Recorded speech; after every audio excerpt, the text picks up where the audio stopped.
So here we have the Nissan Qashqai on a 69 plate. I'm going to start off by showing you around the outside of the car, and then we'll hop in and run through some controls on the inside. From the outside though, you can see it's a 5-door car with alloy wheels and tinted windows. We're going to start off inside the boot area first of all. As we approach the back of the car, you can see we have reversing sensors. This car's also got a 360 parking camera, which I'll show you when we run through the controls.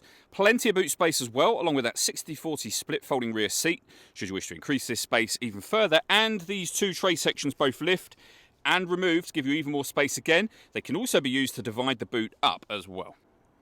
Okay, so we're just going to work our way back around to the front of the car, and then we'll hop in and run through some controls on the inside of it from there. But now that we've done a full circle, you can see it's in lovely condition the whole way round. Just briefly before we climb in, I think it's well worth seeing the interior from this exterior point of view. There's plenty to run through on the dashboard, so let's hop in and we'll do that right now. Okay, now that we're inside the car, we're going to start with the dials. Over on the left-hand side, first of all, we have the rev counter and coolant temperature gauge. We have the speedometer and fuel gauge on the right-hand side.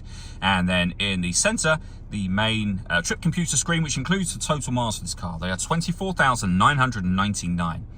Above that, we have a digital readout for the speedometer. You can change information that's displayed in that section by using buttons on the steering wheel for various different types of menus, as you can see. Eventually back around to the beginning again. And if we back out to the steering wheel, the buttons I was using just a second ago are here. We have stereo controls surrounding that. On the right hand side, we have cruise control and speed limiter. We've also then got the ability to access our phone controls as well. The phone controls can only be used once the phone is paired up to the car. And that is done over on the touchscreen in the center, which is also where you'll find, as you can see, the satellite navigation. So nice clear color display. It's a very easy system to use. We've actually done a full video showing how it works, which you can find on our website and on our YouTube channel as well. Up in the top left-hand corner here, you can access your main menu, or you can use the buttons that will take you directly into certain menus. So for example, if we want audio, we can go to our audio menu. There's plenty of ways we can listen to music in this car. We have AM, FM and DAB radio, CD player, USB input, Bluetooth audio, auxiliary input, and as you can see just here, Apple CarPlay available as well. Again, we can come back to the main menu. We can access our sat nav from there. We can pair our phone as well. And on top of all of that, I mentioned the car's 360 parking camera. You can see there we have a bird's eye view image of the car and the reversing camera. And it goes a couple of steps beyond that. If you press the camera button up here, you'll get a front-facing camera and the bird's eye view, or a front-facing camera and the front passenger side wheel.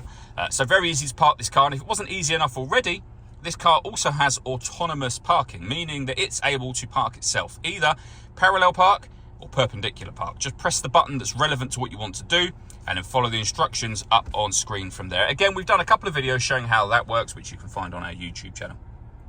Below that, we have dual zone climate control. You can adjust the passenger temperature, the driver temperature.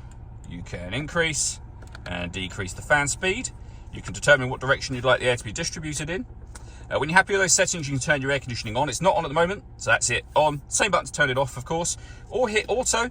The car will now maintain the temperatures you've asked for by taking full control, which you can hear it doing, of the fan speed and the direction of the air for you.